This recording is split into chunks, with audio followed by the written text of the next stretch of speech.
कई कार सेवकों के भी फोन आ रहे जो उस समय अपने किसी साथी को आंखों के सामने बलिदान होते देख रहे। कई ऐसे कार सेवकों का भी मुझे मैसेज आया अयोध्या से, जिनके 2 लोगों को एक साथ गोली मारी गई, एक बच गया और एक बलिदान होकर आज स्वर्ग में है, वो भी शो देख रहे हैं।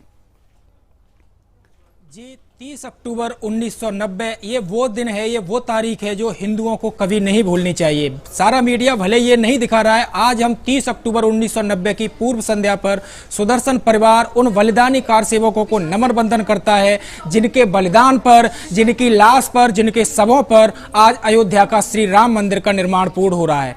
पता नहीं कितने ही कार सेवक ऐसे थे जिनकी जुबान पर जय श्री राम था तो सामने मुलायम सिंह यादव की वो पुलिस थी जो उन पर गोलियां चला रही थी। अगर हम अयोध्या की बात करें तो अयोध्या प्रभु श्री राम की सिर्फ जन्मभूमि ही नहीं है, बल्कि अयोध्या हमारे उन बलिदानी कार सेवकों के रक्त से सनी दूसरी हल्दी घाटी भी है। निश्चित रूप से बात करें, अयोध्या में अगर आज राम मंदिर बन रहा है तो ये सारे हिंदुओं के लिए, दुनिया भर के सनातनियों के लिए हर्ष का विषय तो है ही, लेकिन ये समय उन बलिदानी कार सेवकों को याद करने का भी है। ये समय उन शरद कुमार कोठारी और राम कुमार कोठारी को याद करने का भी है, जिन्हें मुलायम सिंह यादव की पुलिस ने गोलियों से भून डाला था। मुलायम सिंह यादव जो मुसलमानों के वोट को हासिल करने के लिए श्री राम भक्तों पर सीधे गोलियां चलाने का उन्होंने आदेश दिया था। शरद कुमार कोठारी, राम कुमार कोठारी बंगाल से पैदल चलकर के अयोध्या आए थे। एक भाई के सर में गोली मारी गई, दूसरा भाई उन्हें बचाने के लिए उनके ऊपर लेट गया तो उनके सर में गोली मारी गई।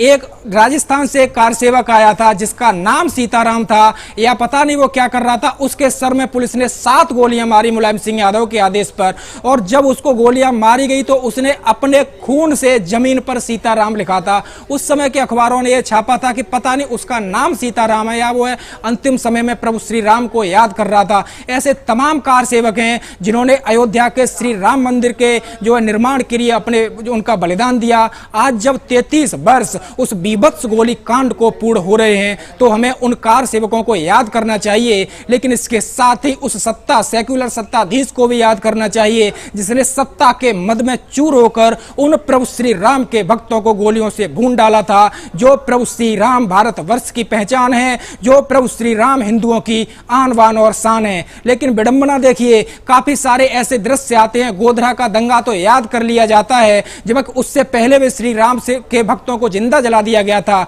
लेकिन जब एक सरकार ने एक जो है वोट बैंक को खुश करने के लिए प्रभु श्री राम के भक्तों को गोलियों से मार डाला गया था, उस दिन को न तो कोई सत्ताधीश याद करता है, न तो कोई सियासतदान याद कर रहा है, और न ही देश का वो मीडिया याद कर रहा है जिसे लोकतंत्र का चौथा खंभा कहा जाता है। जी, और इसलिए आज का ये पूर्व संध्या का कार्यक्रम हम उन कार सेवकों को समर्पित कर रहे हैं, उनके परिवारों को कर रहे हैं। सुदर्शन जब से प्रारंभ हुआ है, हमने 30 तारीख को प्रति वर्ष कोठारी बंधु के परिवार के किसी न किसी को, या खास करके उनकी बहन को और खास करके कार सेवकों को प्रति वर्ष अपनी व्यथा को, अपनी पीड़ा को, अपनी यातना को और अपने संकल्प को दोहराने के लिए समर्पित किया है। हम ये दिन भी पुनः उनके पास लेकर आएंगे।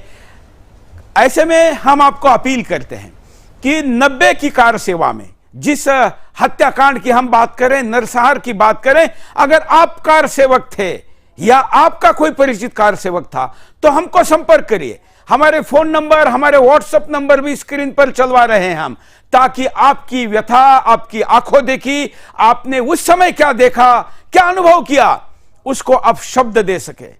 जब प्रभु रामचंद्र जी का मंदिर बनकर तैयार होगा तब भी हम इस दिन को नहीं भूलेंगे और इन व्यथाओं को अवश्य दिखाएंगे, क्योंकि सीमेंट के साथ साथ वहां पर लगे हुए पत्थरों के अंदर कार सेवकों के खून का भी वो कतरा जुड़ा हुआ है जो उसको अधिक मजबूत करा है। लेकिन बलिदान भूलने वाला समाज कभी भी अपना अस्तित्व बनाए नहीं रखता, और इसलिए हमको इस बलिदान को याद रखना है।